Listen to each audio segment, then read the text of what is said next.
And welcome back to the Cover 3 podcast here on CBS Sports. That's Bud Elliott. That's Tom Fornelli. I'm Chip Patterson.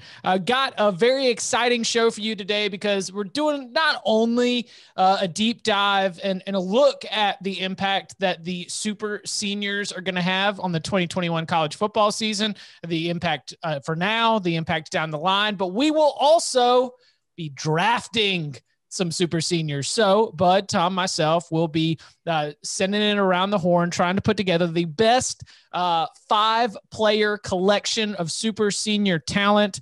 So before we get into it, just to set the stage for the year of the super seniors, according to an extensive and thorough investigation and accumulation of information from the great Ralph Russo at the Associated Press, more than 1,000 scholarship players are expected to take advantage of the opportunity for another year of eligibility.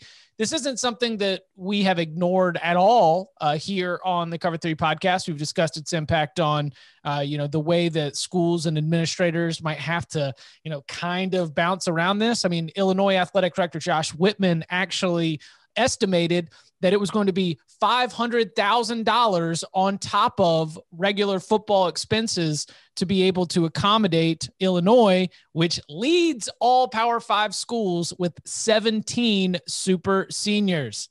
ILL.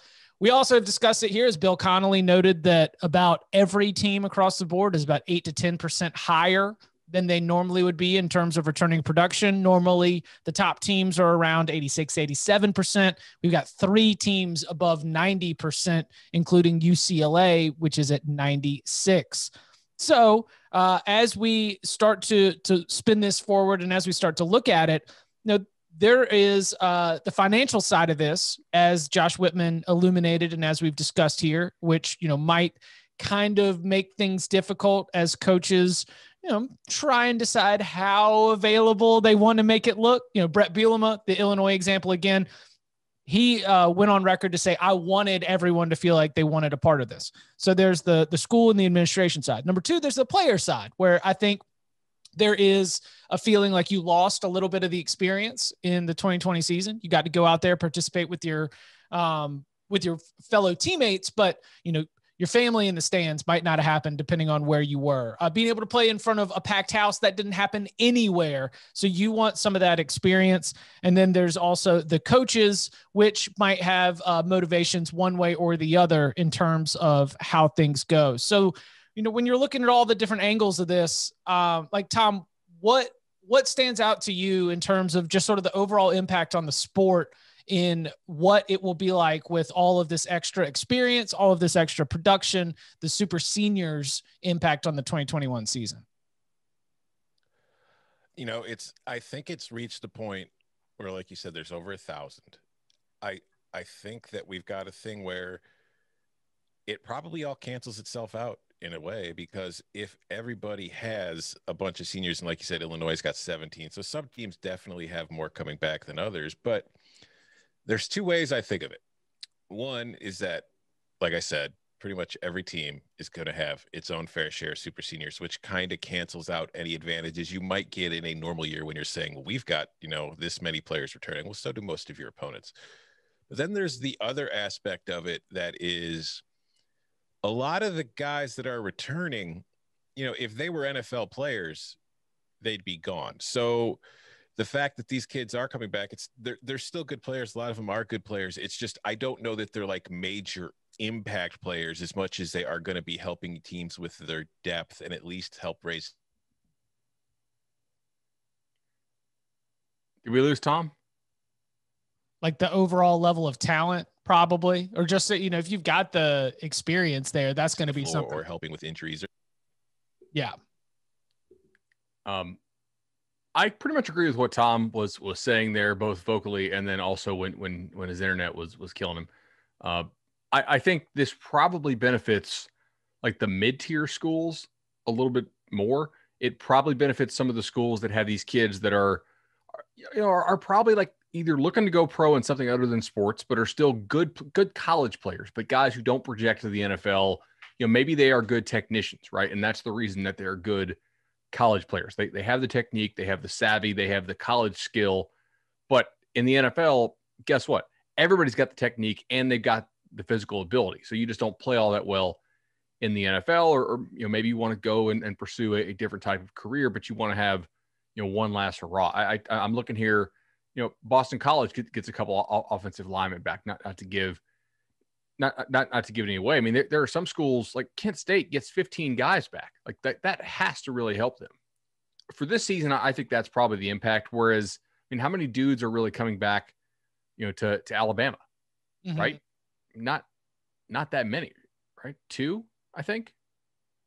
Because if you're that good at Alabama and you're a senior, you're probably gone. Do you think that, how about the financial side of that? Because you discussed that as an interesting dynamic with the administration, and you've got to make the choice if you want to be spending all this money. Again, Illinois is the example that the AP was able to put at one end of it, where you've got 17 guys, you're going to have 92 scholarship players, and it's going to end up costing about an extra $500,000 on top of the regular football expenses. Do you think that this is something where if you are, even with the revenues being down from 2020, where you're willing to do it for the overall building? Because I think about Texas Tech coach Matt Wells had another comment, and I think Texas Tech, they're not at the way high end of the spectrum on things. Texas Tech is going to be having 10 super seniors for the 2021 season. I look at that, and Matt Wells is like, yeah, well, we wanted to get old and stay old. We wanted to have a program development type situation. Danny Gonzalez at New Mexico, he was looking at a year where he was going to be having a major drop off. He wasn't even sure if they were going to have 70 scholarship players because he had so many JUCOs that he had brought in, but because of the super seniors and because of so many of those super seniors taking advantage of it, New Mexico has 14 super seniors going into this year. Now, all of a sudden they're going to have some depth. To your point about the mid tier, it's also for the programs that are growing and are building who want to be able to have not trotting out freshmen and sophomores with very little experience, coming fresh off high school ball. It might make the middle tier of all of college football from 1 to 130. It might make the middle tier a little bit stronger. Not that it's going to close the gap with any of the teams at the top of the sport, but it might at least provide an avenue for you to not be dealing with definitive cellar dweller type status. So Chip, I think you raise a really good point here. And the key is, you said, make the choice, right? The schools that are really financially set out there, like Illinois can make the comments that it wants to make to the AP, but Illinois has Big Ten money, right? Like they can afford to bring everybody back and sign a full class. Texas Tech, that's a Power 5 school. I think most of these Power 5 schools are not that worried about the scholarship money if they think it's going to help them, win one more game. Texas Tech, though, they only signed 12 guys from the high school ranks this year, and then they added 7 transfers, so that's 19. I mean, it's still pretty short of what you would normally sign. So maybe Texas Tech is having some consideration there as to not signing quite as many as they could, or maybe they just don't like the high school class because they never got to see these guys in person, as many schools didn't. But you look at some of these other schools out there, they only signed 10, 12 guys because their ADs are telling them, look, no, I know the NCAA says the limit is unlimited. Our limit is still 85. So that's what we budget for, or even 80 or 75 in some cases that we've heard about. So I think a lot of it is, if you have to make the choice, that's an interesting choice to make. A lot of schools probably don't have to make a choice because they can afford it all. Is that one of those things that you look at it and we're never going to hear, because it's just such a bad, it's not a bad look, but it's just not something that you want to be out here saying, why did you only take this many in your 2021 class? It's like, well, we were looking for our kind of guys. Like no coach is going to come out there and throw their boss under the bus and say, hey, look, like this, we only had this many that we could take, especially with these seniors that are coming back. It feels like it's almost an unspoken, it's not a dirty secret, but it's close to a dirty secret. It is a slightly not clean secret in college football right now when it comes to these scholarship counts within the super senior universe. There's no doubt about it. You want to kick this thing off? Tom is rebooting his modem. I I wonder, like, could we have Coca text him and like vote or like draft via proxy? If he's not able to get the internet back, we'll just tell him who got picked. Let's see. Because we're already down Danny. We should at least have 3 people drafting. Yes, we should not only ping this forth. We should not only ping this back and forth. Well, while Tom's rebooting his modem, a couple of reminders for everybody. He's rebuilding it too. Follow and stream us on Spotify. We hit our goals. Thank you very much. Sometimes begging does work. And so I wanted to give our gratitude to all the listeners, whether you listen to us on Apple Podcasts, then you went to go follow us and stream us on Spotify. We will continue to do that. And we're also going to try to figure out some creative ways to utilize Spotify here in the off season, put together some content that you might enjoy in playlist format and more. Also, it is that time. We have been telling you for weeks about Paramount Plus. You saw all the advertisements during the Super Bowl, the journey to Mount Paramount, where Bryson DeChambeau, Bill Cowher, Stephen Colbert, James Corden, Patrick Stewart, Beavis and Butthead. Yeah, it was quite a squad. Well, Paramount Plus is live sports, breaking news, and a mountain of entertainment. You can go straight from game day to movie night with Paramount Plus, because the Paramount library is impeccable. You can stream iconic movies like The Godfather, Indiana Jones, and Mission Impossible, as well as new episodes of critically acclaimed original series like Star Trek Picard, The Good Fight, and The Stand. And get this, it is the premier OTT location to get live sports from us, CBS Sports. That includes the NFL, March Madness, the Masters, and Champions League soccer. Of course, that means the entire library of CBS, Nickelodeon, MTV, BET, Smithsonian Channel, and Comedy Central.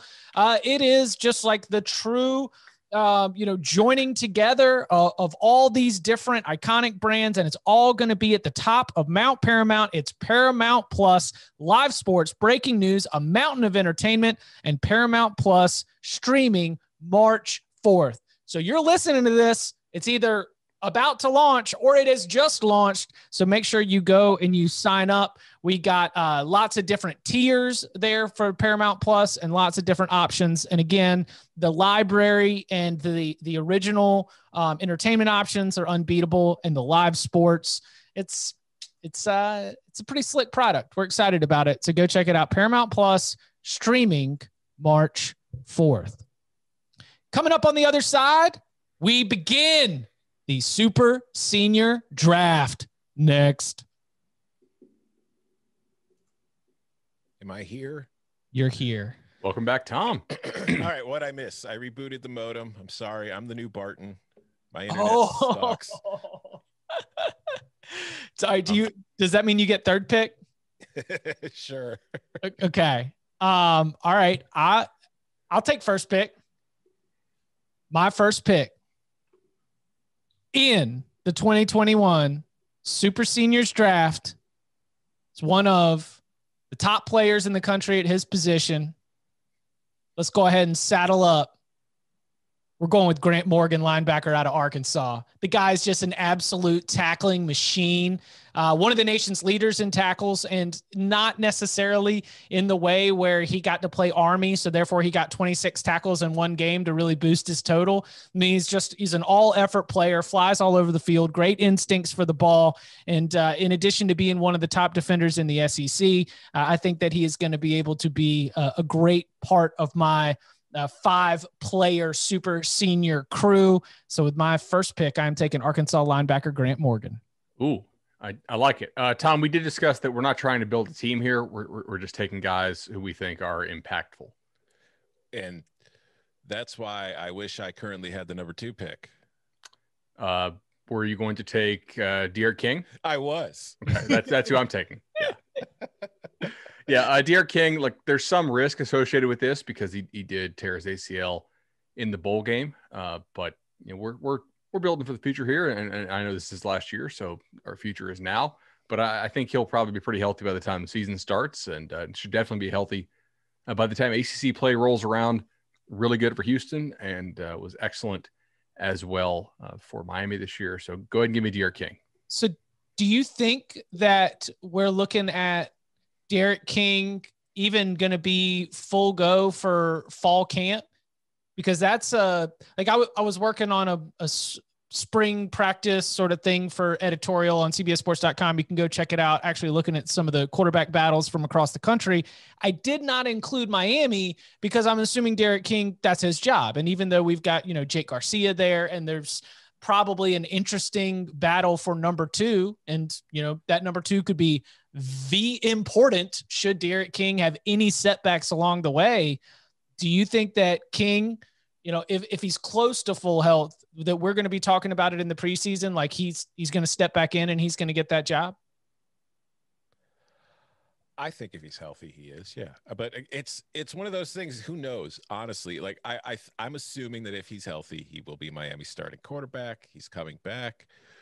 But, at the same time, it could be if fall camp's coming closer and he doesn't feel like he's 100%. Maybe we'll see a situation that'll play out not entirely different from what we saw play out at Houston that led to him ultimately transferring to Miami to begin with, where maybe he says, it's probably not the best idea for me to be playing right now. I should just focus on getting healthy and getting ready for, entering the NFL draft and kind of training for that. So maybe, but as of now, on March 3rd, I anticipate Derek King being Miami's quarterback this fall.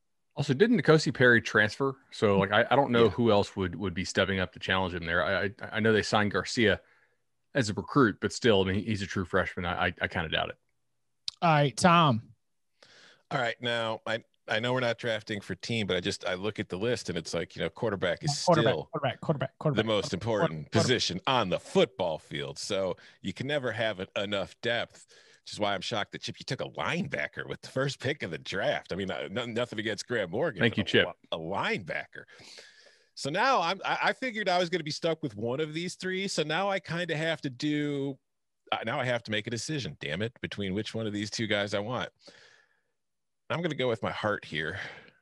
I'm going to piss off Danny.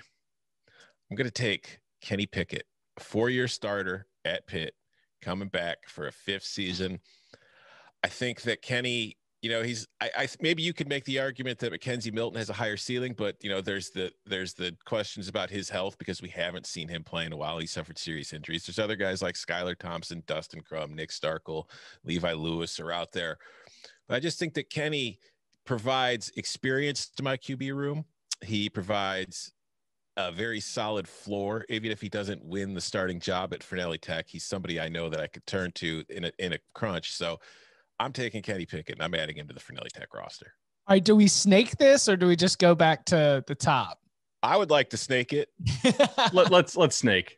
All right. All right. Well, on the other side, then I'm going to be taking I'm going to go to the defensive side of the ball. Damn it. Yeah. I know where you're going with this. He's a Buckeye. Mm-hmm. Yeah. And he plays on the defensive line. In fact, I mentioned at the top of the show before my internet pooped itself how a lot of these guys are back because maybe they didn't have, solid high NFL draft pick kind of stock. This is somebody who probably would have been a first couple days or maybe like early 3rd day draft pick had he left. Taking All-American defensive tackle from the Ohio State University, Haskell Garrett. It's a pretty excellent start to my defense there. That's he's one of the best defensive linemen in the country. I mean, he starts 2021, like regardless of his super senior status, as just one of the best overall players in all of college football. And I feel like Garrett is almost storybook, because if I remember the announcement correctly, or at least the conversation around it, he at least framed it as the like unfinished business, which is, any 18 to 22-year-old who's all caught up in like the mythos and the narrative and the way that everything's going for college football. I don't blame it, but man, that's like, if I was a 11-year-old or 9-year-old or 10-year-old Ohio State fan and the best defender said he's coming back with unfinished business, I'm getting a 92 jersey if I don't have one already. Like that's that's iconic program star kind of stuff and cool from my seat, just because we've gone through this long rotation of highlighting the pass rushers and the edge guys in Columbus. No, he's just a nasty, great, technically sound defensive tackle. Damn it, Tom. I was thinking you're going to leave them to me, and that was going to be. I mean, did De'Aaron King, Haskell Garrett start? I feel like I can just disconnect my modem and still win this draft for the rest of the picks. All right, I took one injured quarterback who I think will be healthy and be a good player. I'm going to go back to that well. I'm going to take two. I'm going to go ahead and take McKenzie Milton. I really wasn't sure that he would still be here at pick 5. It was one of the best quarterbacks in the country when he was healthy. We've heard from Danny the good reports out of there. My guys are saying, much of the same thing. I've asked them, like, hey, is he moving around pretty well? They're like, yeah, like he's not what he was at UCF, but he's moving around well. He seems to already be having a fairly big impact. Nebulous concept here, but as a leader. And so go ahead and give McKenzie Milton. I'm very confident that between Milton and King, I'll have pretty damn good quarterback play. Like one of those guys has to hit at least. And if not, or if I get both of them, I'll go ahead and trade one. Drafting might as well be able to trade, right? Do you to focus on the Milton thing in particular, and this is somewhat tangential, but do you think that Jordan Travis has a place in the offense even if Milton's the starter? I think it depends if he wants one. Ooh. Right? Like what does he see himself as? If he's one of these guys who sees himself as a quarterback only, then no. If he sees somebody, if he looks at himself and says, okay, if I want to play professional football, I probably need to entertain a different position, right? Because look at how they ran the offense when Jordan Travis was in there last year. And then look also how Kendall Briles and those guys in the prior staff would never, ever let him throw.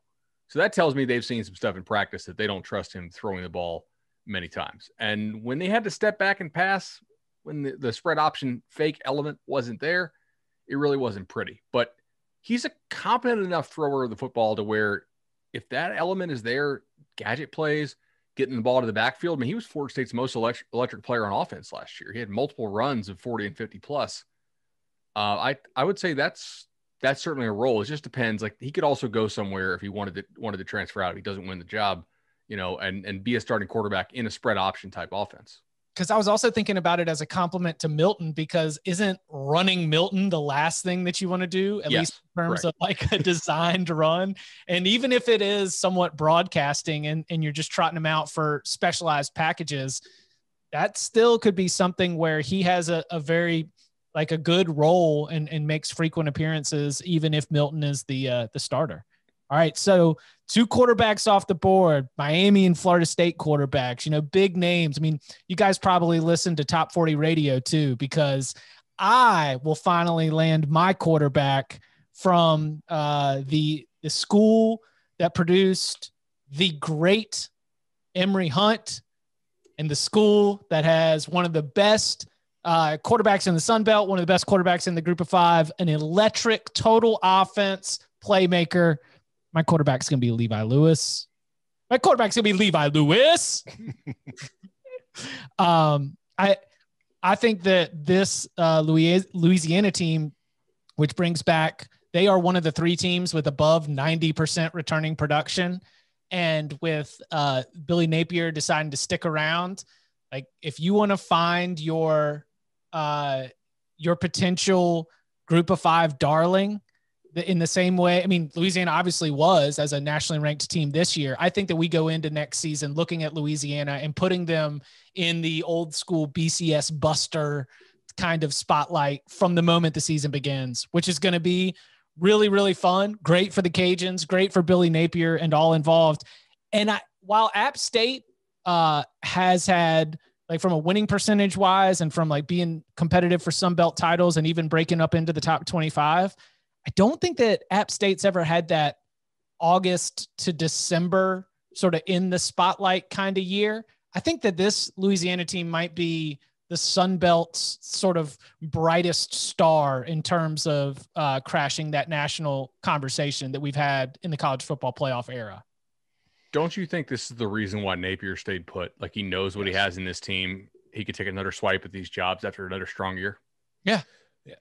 They're not posted yet, but it's like I'm waiting to see, like when they start posting conference title futures at some point. I really want to see what the number is on Louisiana, because I have a feeling that unless it's something ridiculous, like 150 or lower, I'm minus 150 or lower, I'm probably going to be hammering the Cajuns to win the Sun Belt. You think there'll be odds on then?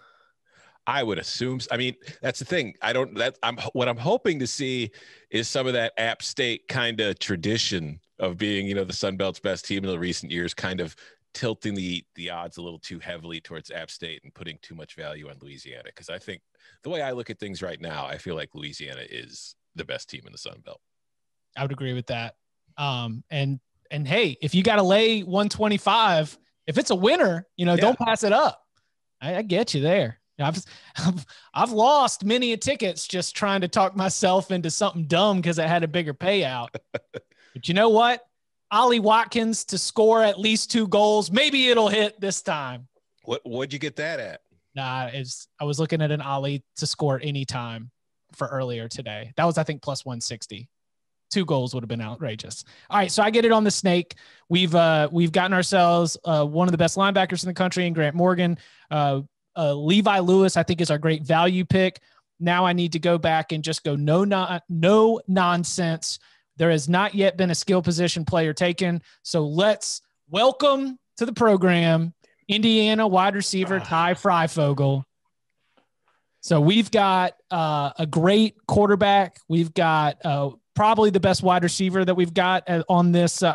Unless you want to take Captain Drops Mike Harley, of all the super senior wide receivers, I do feel like Ty Fryfogle is the best one. And I'm excited to be able to get him here at the beginning of the 3rd round. So let's see, you got Levi and you got your big play threat and Ty Fryfogle. So it's going to be like Levi's going to be a scrambling, running, and then Fryfogle is going to break free in the secondary and going to be some deep shots. Yeah. A lot of 50-50 balls that he's bringing down after a scramble drill, without a doubt. Yeah, because he averaged 19.5 yards per catch this year, 7 touchdowns, was Indiana's leading receiver. Just, damn it, I was hoping he would slip back to me. Nope. But it is so we're back to Bud here in the 3rd round. Damn it. Like Tom taking Haskell Garrett, Chip taking Fryfogle. This is just not cool. Personally, I'm not into this. Man, my board drops off from here a little bit. But there are a couple guys I like. I'm not going to name them all because Tom still has to go with 2. But I feel like with you guys getting Fryfogle and picking these quarterbacks, I need somebody who can cover somebody. And, for that reason, I'm going to go ahead and take Chase Lucas, Arizona State. I think he's one of the better DBs out there on this list. He's a very improving, productive guy. And he may not be an NFL superstar, but he's a pretty good player. Only got 4 games last year due to COVID at Arizona State. Wanted to come back to prove more, probably raise that draft stock a little bit. And he's one of the guys on this list who I actually could see going pro, So go ahead and give me Chase Lucas. That's a good pick. He's on my board. I was probably going to take him at this turn. Are we going 4 or 5 rounds? 5. 5. Okay, so I got 2 more here and I got a 5th. Hold on. While he's thinking, Chase Lucas is last coaching staff, right? He's a holdover? Yeah. I got to think so, right? Yeah, because Herm hasn't been there 5 years. Right. All right. I'm going to go Fryfogle got taken. I'll take the number 2 receiver on my board because we all know how important receivers are. Not a huge name. Could have a bigger season this year than we saw last year, although he did catch 7 touchdowns last season, which did finish 2nd on the team. Taking Ole Miss Dontario Drummond. 25 catches, 417 yards, 16.7 per. I mentioned the 7 touchdowns. He was not a featured player in the offense, but in that Ole Miss offense, which we know Lane Kiffin likes to throw the ball, and they like to throw the ball a lot. There were a lot of throws to go around. Drummond did pretty good with them. I think he's going to take a bigger role this year, so I think that's big for Ole Miss coming back. I'm going to take him at Fresnelli Tech. All right. Ontario Drummond. I like that. Yeah. And now for my next one, this is where I'm kind of – all right, I'm going to go Homer here. This was unexpected. Late edition. Probably I don't even think he's on the list that Ralph Russo put together for the AP because it just happened yesterday. Illinois linebacker Jake Hansen is coming back. He was not expected to be back. He was hoping to go to the draft. I'm not 100% sure what happened, but he received a waiver to return. That's huge for Illinois because their linebacker spot, like they had plenty, like we talked about all the returners that they had. They had a lot of returning in the secondary. They had a lot returning on the defensive line. Linebacker was the one spot where they were going to be very thin with a lot of question marks going into next season. So now they're getting the guy who has been their best linebacker the last few seasons, a guy who's forced fumbles at an alarming rate, like ridiculous. He's got the whole Peanut Tillman punch thing going where he just knocks the ball out constantly and kind of defies fumble luck in that kind of logic. So I'm going to take Jake Hansen. He's going to be the captain of my defense, the experienced leader who can, call the plays, diagnose the plays, force some fumbles, and get us the ball back. I think Tom misses Lovie Smith a little bit. What? Like he's talking Peanut Tillman from the Bears when Lovie was the Bears coach. I think he's going to miss that like turnover thing on defense. I know we're all on board the Burt train, but here's what I'll miss.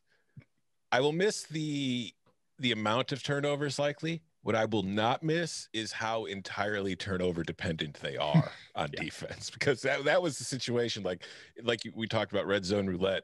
Illinois on defense tended to play fumble or interception roulette. Like if the possession didn't end in one of those, the other team was probably scoring. Good stuff. All right, so we've got Jake Hansen to start here in the 4th round. Bud, we are back to you.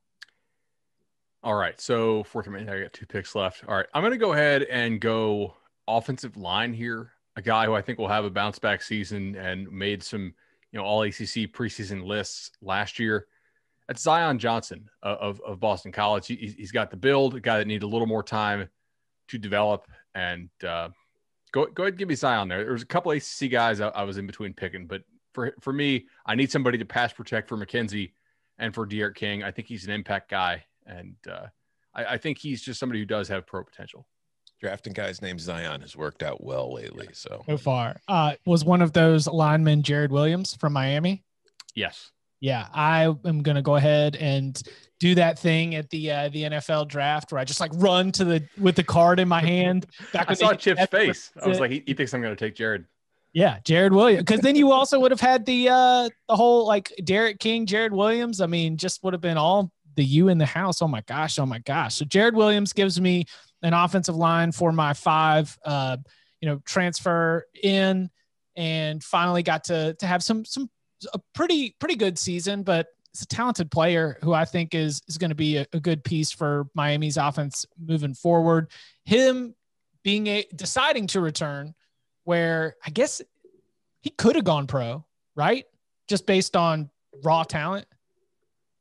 I think so. Like with Williams, he's kind of skinny. He needs to put on some more weight and become a little bit, a little stronger at the point of attack. Just watching that's like he can move fairly well. He's still kind of, slight. So first year playing against P5 opponents, I think it makes sense for him to come back and put some better tape up. But I think he could have gone. I don't know if he's a dude like, was he guaranteed to get drafted?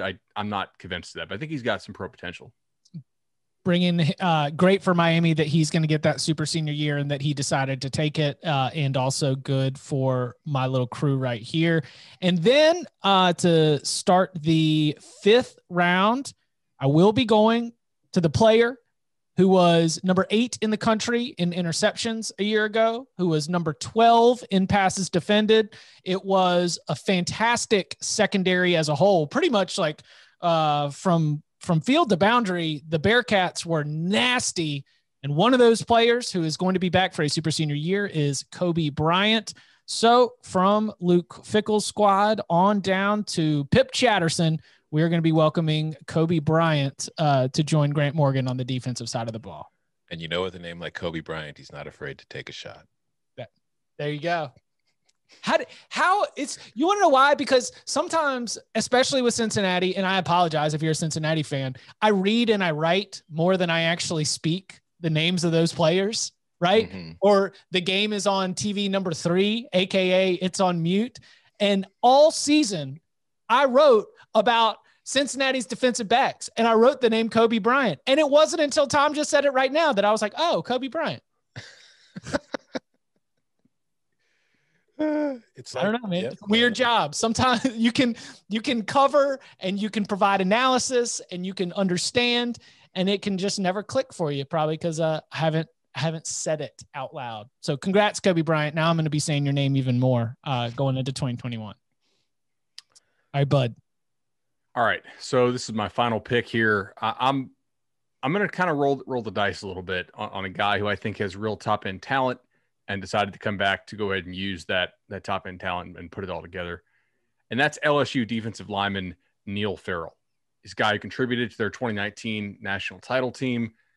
Didn't do that last year, but I just going back to seeing him as a recruit, like I know that's a guy that it's in there. Like he's got that potential.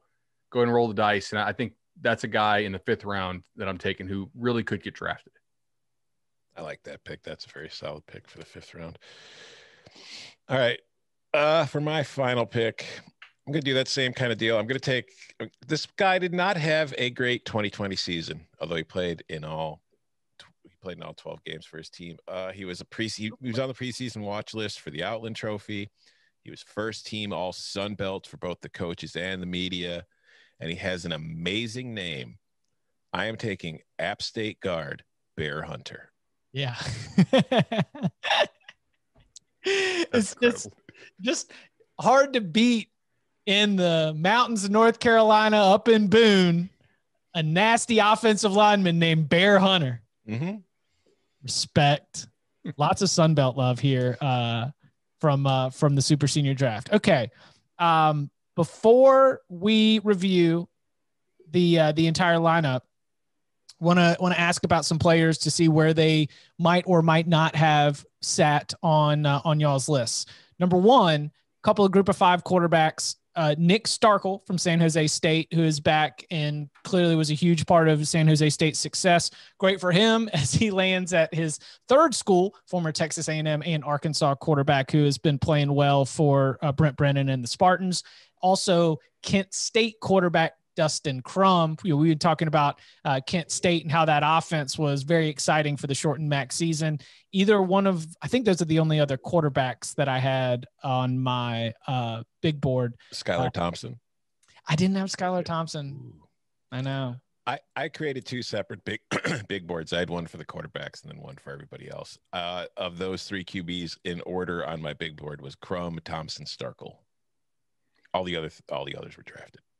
I got to go with Starkel, not because I think he's necessarily the best there, but because Nick Starkel's dad is one of my favorite all-time recruiting dads. When we were out at the opening the one year, and it like never rains in Oregon in July, it's kind of like supposed to be the dry month. And then one year it was just absolutely, pouring. And I was like, all right, if I can get a parent here to hold my umbrella so I can continue to shoot video, you can come up on the tower with me and see the whole field. Cause like there's no bleachers there. So, like a lot of the parents are jockeying for position.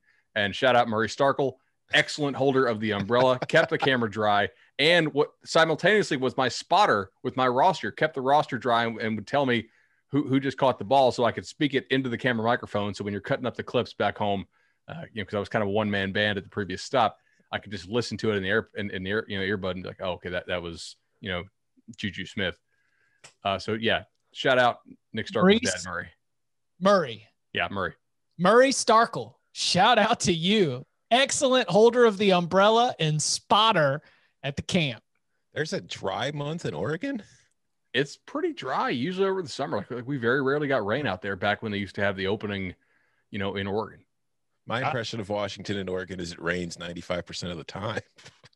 Well, and here comes angry Oregon fans again to tell us what we've got wrong. Well, speaking of that, Chip, we should remember a few years ago when you and I were discussing where we would go to college now if it was based on what we know, just based on where we would want to go to college, everything else aside. Where did we choose? Wasn't it Arizona State? No, it was Oregon. Oregon? Yeah. I think that maybe I don't know. Were there some laws passed around that time that made Oregon stand out in certain ways? We were approaching it from when we were in high school and you're making that decision of where you're going to go to college, since Chip and I didn't have a million scholarship offers, it was, all right, well, you want to go to like the good school, blah, blah, blah, get a good degree and all that stuff. Whereas it's like after you finish college and you become an adult, you're like, man, I should have just gone to the place where I would have had the most fun for 4 years. Yeah. And Oregon and Arizona State were like, bet we could have had a lot of fun at those two schools for 4 years. Without a doubt. Also on the list that I wanted to check in on, it's always tough to really get excited about a running back. San Diego State running back Greg Bell, pretty solid player, but was never gonna jump to the top of the list, especially when we had so many other impactful, quarterbacks, offensive linemen, wide receivers. And I wanted to ask, were you nervous that if you drafted James Skalski, he was going to get suspended for targeting, and therefore you'd be down to 4 players? Yes, 100%. I needed somebody who would be available, not just spearing anything that came in his path. Yeah. North Carolina, my homer picks on the board. I didn't end up getting them. I love Tamon Fox, great player in the front 7. Tamon Fox is back? Tamon Fox is back. Oh man, I'd be a homer for Tamon Fox. Like that guy's good. He's a very, very good player. Bo Corrales, big-bodied wide receiver, Garrett Walston, the tight end, are also all back. At UVA, you get Joey Blunt back. I think that's very significant. He missed a lot of time this year, and it was one of those, like, Virginia's defense with and without Joey Blunt had some splits that indicated his importance. Rutgers wide receiver Bo Melton. Rutgers is also big on this list. I wonder if Schiano just sat everybody down and just really gave them the talk about how they needed to be around. Rutgers had 13 back from last year's 13 super seniors that have all decided to come back. Any other players from y'all's big board that you were surprised didn't get picked up along the way? I considered I most of the guys you already talked about, but also left on my board was Ohio State tackle Thayer Munford. Offensive line. Yeah. Good player. I almost took him when I took Johnson. Xavier Gaines for Marshall has been a really productive tight end who I think can probably play, P5 level. I don't know if he's a pro. I'm not going to pretend that I've dug into his game that much. Nolan Turner from Clemson is a pretty good player too. So, but I kind of wonder, if you take him away from Clemson, is he as special? You know what I mean? Like there's a lot of dudes who don't end up in the NFL who look really good in Clemson's defense because of Venables' system. Yeah, he's kind of an OKG. Yeah. He's a total OKG. I mean, it's the family connection and everything, right? Mm-hmm. I don't mean that as a knock, by the way. So I don't want Clemson fans coming at me saying I don't think Nolan Turner's any good. But Chip does. No, listen.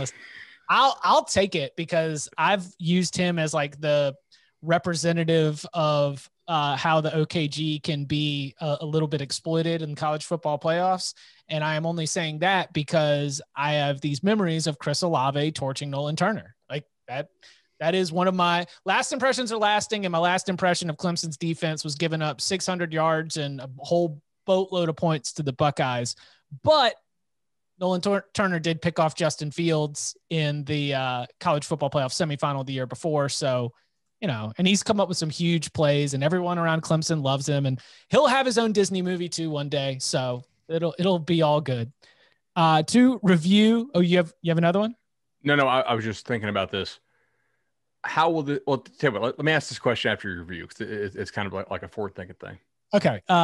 To review, Bud Squad got De'Aaron King in the first round, McKenzie Milton in the second, Chase Lucas from Arizona State in the third, Zion Johnson from Boston College in the fourth, then Neil Farrell, LSU defensive lineman, in the fifth. Tom Squad got Kenny Pickett from the Pitt Panthers in the first round, Haskell Garrett, All-American defensive tackle, in the second. Came back with Dontario Drummond, wide receiver from Ole Miss, in the third. Then Jake Hansen, homer pick, punching the ball out, Peanut Tillman, spirit of them, for the Fighting Illini in the fourth. Then Baer Hunter from App State in the fifth. I got Grant Morgan, a little bit off the radar, but I like how solid he is, how he's going to rack everything up. Levi Lewis from Louisiana, quarterback, followed by Ty Fryfogle, wide receiver from Indiana. Then Jarrid Williams, offensive lineman from Miami, and Coby Bryant, defensive back from Cincinnati. All right. I have De'Aaron King from Miami, quarterback. Oh, I know it's yours too. All right, I was trying to play it off. I wasn't getting. Tom was looking at me like, go. And I was like, you said you had something forward. Yeah, you said you had something to say. Yeah, but okay. Sorry. So what I was going to ask, man, I had a Danny moment. All right. All right.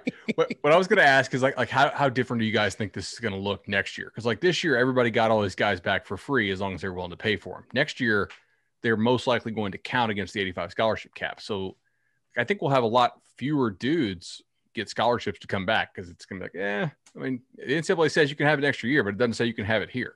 Right. Yeah. I'll be interested to see which teams decide to somewhat like go for it and decide to retain all that, and which teams almost go to, a little bit of like rebuild mode. Yeah, I think that, we've seen a ton of players in the transfer portal already this year. I feel like next year could be one of those kind of spike years where it's going to go up big time, and we're going to be like, oh my God, is this a trend going forward? But then we're going to see it kind of normalize again the following year. So I think that's probably what we're going to end up seeing because of all this. Because I think that there will be coaches who it's like, yeah, oh, hell yeah, you don't count, you're welcome back. Next year when you count, it's going to be like, we kind of got a guy we think could be ready to bit and be better than you, so maybe you should seek opportunities elsewhere. Without a doubt. And I do think that you got to think of the player's motivation, right? Where, like I was pointing out at the beginning, we've heard from some players who said, I wanted to play in front of a packed house. Like I wanted to play in front of fans. I wanted to be able to have that full college football experience, and I didn't have it. You might want to do that for an extra year, but once you get it and your eligibility would have run out, if not for the bonus year you get from the NCAA, you might be like, well, you know what? It was good. We got one last lap, and I don't feel like putting my body through all that again because I'm going to be going pro in something other than sports. Now let's go ahead and set up that meeting with the financial advisors that are just going to, trot me around to all the people that are going to go invest their money, right? That's the offensive lineman that ends up staying in the college town, but working for like Northwestern Mutual or some other investment company. Yeah, pretty much. Later this week, we will be having our mail bag. So be sure that you get your question in there. You can do that by leaving us a 5-star rating and a review. And in that review, include your mailbag question. We also will solicit for some on Twitter. At Cover 3 Podcast is how you can follow that. Don't forget, Paramount Plus starts streaming March 4th. You can follow him on Twitter at Tom Fernell. You can follow him at Bud Elliott 3. Follow me at Chip_Patterson. Gentlemen, thank you very much. Thank you.